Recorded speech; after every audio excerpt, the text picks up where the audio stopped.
সেনাকর্মীর স্ত্রীকে ধর্ষণ, গ্রেপ্তার তৃণমূল নেতার ছেলে।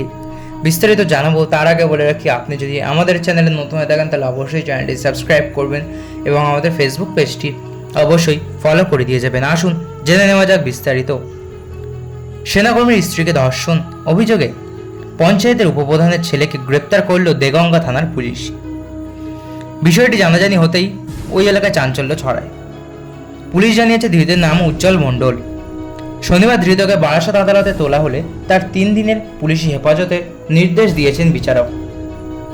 ঘটনাটি ঘটেছে দেগঙ্গার সোহাই শেতপুর পঞ্চায়েত এলাকায়।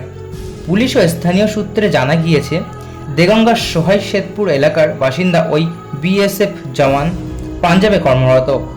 কয়েক মাস আগে ওই বিএসএফ কর্মীর স্ত্রী স্থানীয় পঞ্চায়েতের উপপ্রধান জলধর মণ্ডলের কাছে একটি সমস্যা সমাধানের জন্য গিয়েছিলেন।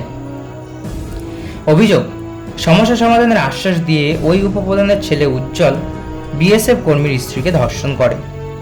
শুধু তাই নয়, স্বামী না থাকায় ফাঁকা বাড়িতে গিয়ে পানীয়ের সঙ্গে কিছু মিশিয়ে তাকে অচৈতন্য করে ধর্ষণ করা হয় বলেও দাবি সেনাকর্মীর পরিবারের।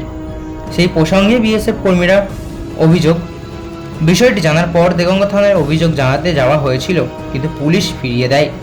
এরপর আমি দপ্তরের পক্ষ থেকে পুলিশ সুপারের কাছে অভিযোগ জানাই। এরপর বাধ্য হয়ে পুলিশ অভিযোগ নিয়েছে। শেষে শুক্রবার রাতে পুলিশ অভিযুক্তকে গ্রেপ্তার করে।